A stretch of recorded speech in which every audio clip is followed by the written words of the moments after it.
Parents abandoned me after their divorce. Years later, I inherited $1 million from my grandpa. Suddenly, they're back in my life, demanding money for my half-siblings and dad's debts. I, 21M, have been abandoned by my family when I was around 12. You see, my parents got separated when I was 11. It took me by surprise because it seemed all fine between them. One fine day, they both sat me down and said they were getting divorced. I thought this to be a prank because I had different notions about divorce. I heard from my friends that when their parents got divorced, there was at least a year-long fight and yelling. In my case, it was a silent divorce. They said they both liked someone else. Mom would be moving out with her new boyfriend while dad's mistress would move into our house. They would have joint custody of me.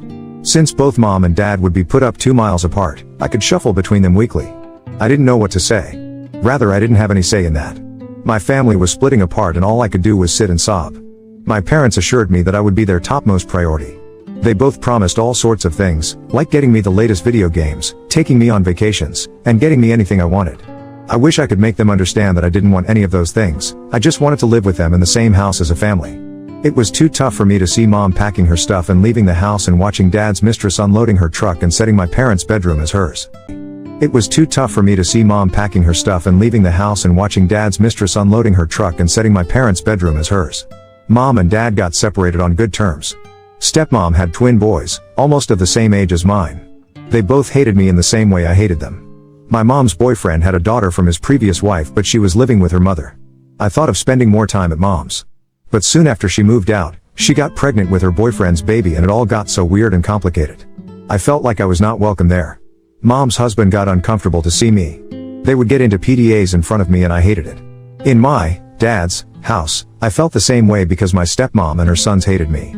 So, I started living more and more with my aunt, father's sister, who is also my godmother. She was 10 years older than my father. She was living alone, so I occasionally showed up at hers.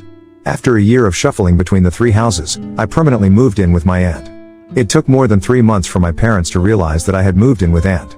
Mom thought I was at dad's and dad thought I was at mom's. They didn't bother to check on me during this period.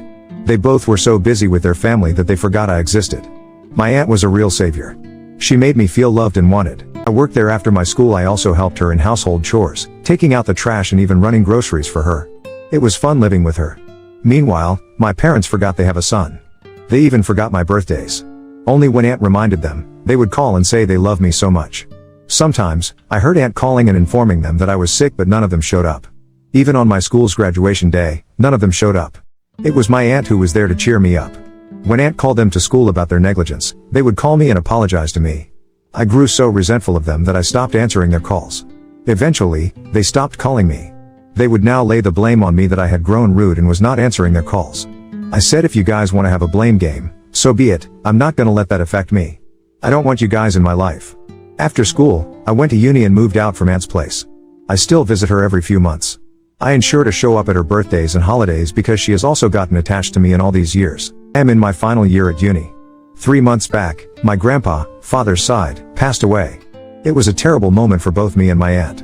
We both were closest to him. Dad and my other uncles barely visited him. The irony is they all turned up for his funeral and at the lawyer's office to see his will. Unfortunately for them, Grandpa gave all his belongings to aunt, his 150-acre farmland, the farmhouse, and $1 million cash. The remaining money he gave off to the charity. That was brutal, but if you know his side of the story it would make sense. I'll write about it another thread. Briefly understand that Grandpa was ill for a long time and he wanted to meet his sons. Despite aunt requesting her brothers to visit Grandpa, none of them showed up. Aunt shifted with him in his final days to take care of him. I had moved out from my uni by then.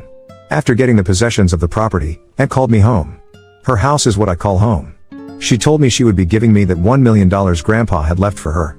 The happiness I felt was beyond words, not because she gave me the money, yeah, somewhat, but moreover to think that she cared for me so much. When I was living with her, I used to rant about how I wanted to start my own company, hire employees, and so on. She gave me the money and asked me to use that for my dream venture. I just hugged her and cried. Life has been busy. Good news, I have graduated from uni. I landed a job as well, thank you. Well, let me start by answering some of the common questions I got in the comment. First was about my aunt. People asked me about her family and how she was able to accommodate me for so many years. I think I wrote in my initial post that my aunt is 10 years older than my dad. When I moved to her place, she was in her late 50s. She was single. Her husband died in an accident when I was tiny, maybe 1 or 2 years old. She has a daughter who had moved out in her teens for a medical school. She is a cardiologist now and is settled in UK. So Aunt has been living alone. She didn't date any men after her husband's demise. Her daughter and I tried to set her up with a few men, but she absolutely denied it. She said she loved her plants and was happy nursing them.